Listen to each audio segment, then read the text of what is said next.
इस कहानी की लेखिका है सोनिया सैनी। मोनिका 21 साल की नवयुवती थी। कैंपस प्लेसमेंट में उसे एक अच्छी आईटी कंपनी में जॉब मिल गई थी। उसकी शिफ्ट रात के तकरीबन 12 बजे खत्म होती थी। उस रोज भी अपना काम खत्म करने के बाद वो ऑफिस से निकली और अपनी साइकिल की मदद से रेलवे स्टेशन पहुंच गई। साइकिल को पार्क करने के बाद मोनिका प्लेटफॉर्म पर खड़े होकर अपनी ट्रेन का इंतजार करने लगी। अचानक ही उसकी नजर रेलवे स्टेशन पर लगे एलईडी बोर्ड पर गई। रोज की तरह उसमें आने वाली ट्रेन का नाम और शेड्यूल आज दिखाई नहीं दे रहा था। डिस्प्ले बोर्ड की एलईडी बाहर बाहर जल बुझ रही थी। अचानक ही प्लेटफॉर्म की पावर सप्लाई कट गई और हर तरफ अंधेरा हो गया। कोई कुछ समझ पाता उससे पहले ही मोनिका की ट्रेन प्लेटफॉर्म पर आ गई। बिना देरी किए बाकी के पैसेंजर्स के साथ साथ मोनिका भी झट से ट्रेन में चढ़ गई। इस समय रात के 11:30 बज गए थे। आज ट्रेन में कुछ गिने चुने पैसेंजर्स ही दिखाई दे रहे थे। मोनिका ने अपने हेडफोन में लाउड म्यूजिक लगाया और आंखें बंद कर अपना सर सीट के बैक सपोर्ट में टिका दिया। कुछ ही देर में लाउड म्यूजिक होने पर भी दिन भर की थकान के कारण उसकी आंख लग गई थी।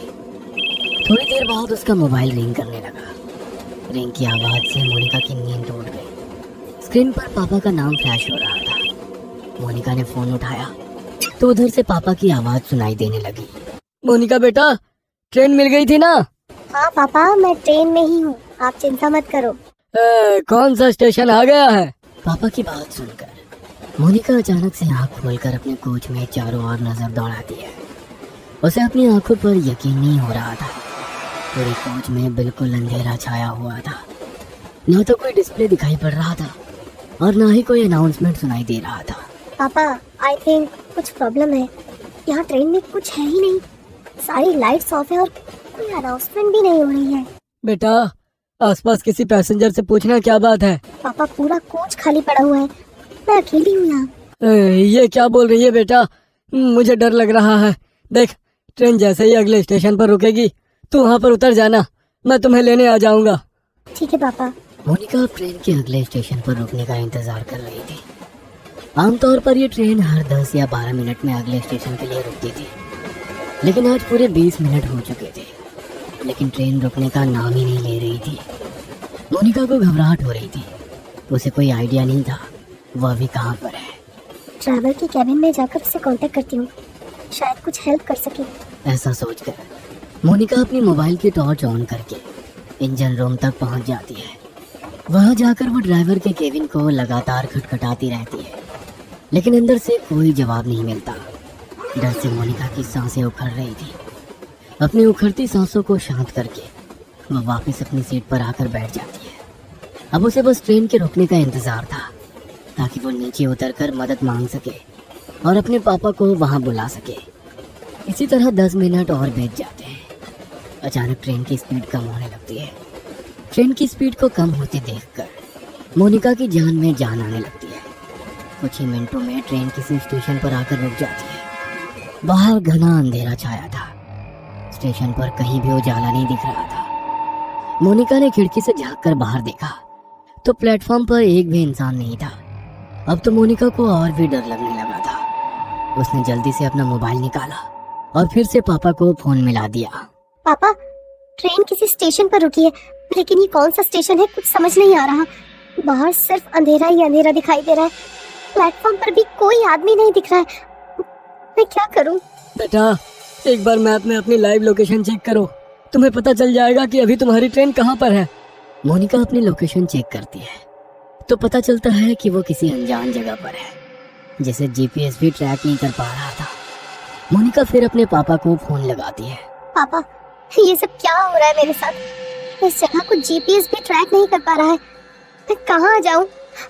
आप आ जाओ पापा, मुझे बहुत डर लग रहा है। अचानक सिग्नल कटने के कारण कॉल डिस्कनेक्ट हो जाता है। मोनिका स्टेशन पर घूमकर बाहर निकलने का रास्ता ढूंढने लगती है। तभी उसे वहां पर एक बड़ा सा बोर्ड लगा हुआ दिखाई देता है। इस पर जरूर स्टेशन का नाम लिखा होगा। टॉर्च जलाकर देखती हूँ। जैसे ही वो टॉर्च की रोशनी में बोर्ड की ओर देखती है, उसके शरीर में कपकपी सी होने लगती है। वो बोर्ड पूरी तरह से खून से लथपथ था और उस पर से अभी भी खून की बूंदें टपक रही थी। मोनिका घबराकर वहां से भागकर वापस अपनी ट्रेन की ओर आने लगती है कि तभी उसका फोन बजने लगता है। डरो नहीं बेटा, हिम्मत से काम लो। तुम्हारी ट्रेन जिस ट्रैक से आई है उसी ट्रैक पर वापस चलो। देखो आसपास कुछ तो होगा, कोई चर्च, कोई बिल्डिंग, कुछ ना कुछ जरूर होगा। तुम कोशिश करो, जैसे ही तुम्हें कुछ भी दिखाई दे तुरंत मुझे बताना। मैं भी पुलिस से मदद मांगने की कोशिश कर रहा हूँ। आंसू पोंछकर मोनिका पापा के कहे अनुसार अपोजिट डायरेक्शन में भागने लगती है। ट्रैक पर हर तरफ अंधेरा ही अंधेरा छाया हुआ था। भागते हुए मोनिका को अपने पीछे कई सारे कदमों की आवाजें सुनाई दे रही थी। ऐसा लग रहा था कई सारे लोग उसके पीछे पीछे दौड़ रहे हो। मोनिका घबराकर अपने पीछे की ओर देखती है, लेकिन पीछे सन्नाटे के सिवा कुछ भी नहीं था।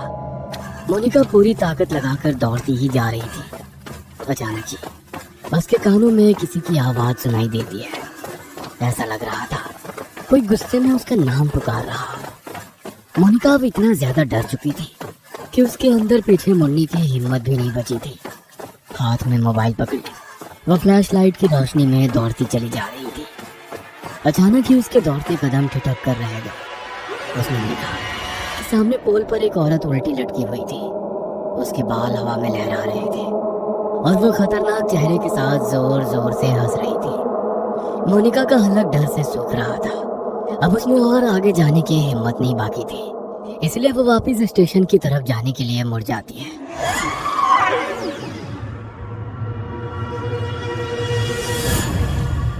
वापस मुड़ते ही उसे कुछ दूरी पर एक आदमी दौड़कर उसकी ओर आता दिखाई देता है। उसका पूरा शरीर कटा फटा सा दिखाई दे रहा था। उसका चेहरा बहुत डरावना दिख रहा था, जैसे कहीं पर कुचला गया। वो आदमी हाथ हिलाकर उसे ट्रैक पर दौड़ने से मना कर रहा था। मोनिका को अब समझ नहीं आ रहा था कि वो कहाँ जाए। घबराकर वो फिर से पोल की तरफ देखती है, जहाँ अभी कुछ मिनटों पहले एक औरत उल्टी लटकी हुई थी। वो पोल अब बिल्कुल खाली था। आगे का रास्ता भी बिल्कुल खाली दिखाई दे रहा था, इसलिए उस आदमी से बचने के लिए मोनिका फिर से ट्रैक पर दौड़ने लगती है। कुछ दूर दौड़ने के बाद उसे ट्रैक के पास एक गाड़ी खड़ी दिखाई देती है। मोनिका अपने पापा को गाड़ी के बारे में बताने के लिए फोन उठाती है, तो देखती है कि फोन की बैटरी डाउन हो गई है। इस गाड़ी के हेडलाइट्स ऑन है, मतलब गाड़ी में जरूर कोई है। क्या करूं? मदद मांग लूं या ऐसे ही भूतिया स्टेशन पर अपनी मौत का इंतजार करती रहूं? मोनिका कुछ देर सोचती है और उसके बाद हाथ हिलाते हुए गाड़ी के सामने जाकर खड़ी हो जाती है। मोनिका को ऐसी हालत में देखकर गाड़ी के अंदर से एक आदमी बाहर आता है।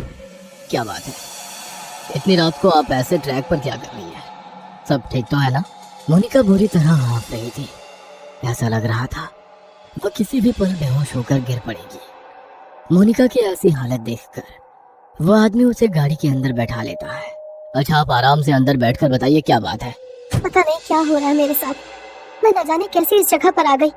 अब मैं लाख कोशिशों के बाद भी यहाँ से निकल नहीं पा रही। आप बता सकते हैं कौन सी जगह है? मोनिका अपनी धुन में बोलती चली जा रही थी। तभी उसे महसूस हुआ कि कार सवार युवक उसे वापस प्लेटफॉर्म की ओर ले जा रहा है। No, please stop. तुम मुझे कहाँ ले जा रहे हो? मुझे वापस वहाँ नहीं जाना है। मोनिका के इतना कहते ही वो लड़का मुस्कुराते हुए पीछे देखता है। अगले ही पल उस लड़के का चेहरा बदलने लगता है और वो उसी आदमी की शक्ल में बदल जाता है जो ट्रैक पर उसका पीछा कर रहा था। मोनिका के मुंह से एक जोरदार चीख निकल जाती है और वो कार से उतरकर फिर से पागलों की तरह दौड़ने लगती है। उसे अपने पीछे उस आदमी के कदमों की आवाज साफ सुनाई पड़ रही थी। दौड़ते हुए वो वापस अपनी ट्रेन के सामने आ जाती है। कोई और रास्ता ना सूझने पर वो छिपने के लिए वापस ट्रेन में चढ़ जाती है और एक सीट के नीचे छिपकर बैठ जाती है। मोनिका का पूरा शरीर पसीने से लथपथ हो गया था। वो अभी तक डर से कांप रही थी। डर उसके दिमाग में इस कदर बैठ गया था कि अगले ही पल वो डर से बेहोश हो गई थी। कुछ ही पलों में ट्रेन चल पड़ती है और उस स्टेशन को पीछे छोड़कर आगे बढ़ जाती है। कुछ देर बाद मोनिका को होश आता है तो वह खुद को स्टेशन के इमरजेंसी रूम में पाती है। अब आप कैसा फील कर रही हैं मैम? आप अपनी सीट पर बेहोश हो गई थी। ट्रेन के स्टाफ मेंबर आपको यहाँ लेकर आ गए। आप अपने घर पर किसी को इन्फॉर्म कर दीजिए। मोनिका हैरानी से चारों ओर देख रही थी। उसे अभी तक यकीन नहीं हो रहा था कि वो उस स्टेशन से वापस आ गई है। प्लीज मेरे पापा को बुलवा दीजिए। मैम, आपके फोन की बैटरी लो हो गई थी, मैंने चार्ज कर दिया है, ये लीजिए। मोनिका अपना फोन निकालकर पापा को फोन लगाती है। हेलो, कहाँ थी तू बेटा? मैं कितना परेशान था। 3 घंटे हो गए, अभी तक घर नहीं लौटी। पापा, आप तो जानते हैं ना, मैंने आपको फोन किया तो था। बेटा क्या बोल रही है, तू है कहाँ? मोनिका पापा को अपनी लोकेशन भेज देती है। कुछ ही देर में मोनिका के पापा आकर उसे अपनी कार से घर ले जाने लगते हैं। रास्ते में मोनिका अपना फोन निकालकर कॉल हिस्ट्री चेक करती है। उसने पिछले 3 घंटे में लगभग 10 बार पापा का नंबर डायल किया हुआ था, लेकिन एक भी बार उस पर बात नहीं हुई थी। मैंने तो हर बार पापा से बात की थी, लेकिन फोन में तो बस डायल नंबर ही दिख रहा है। और अगर वो सब मेरा वहम था, तो फिर जब मैं बेहोश थी तो ये कॉल कब और किसने किए? मोनिका के जहन में बहुत से सवाल थे, जिनका जवाब फिलहाल बस यही था कि इतना सब कुछ एक रात में देख लेने के बाद भी वो जिंदा अपने घर लौट रही थी। मोनिका पिछली रात की घटना को एक बुरा सपना समझकर भूल जाना चाहती थी कि तभी उसकी नजर अपनी गाड़ी के साइड मिरर पर पड़ती है। वो देखती है कि वही कटे पिटे चेहरे वाला डरावना आदमी उसकी गाड़ी के ठीक पीछे पीछे चला आ रहा है।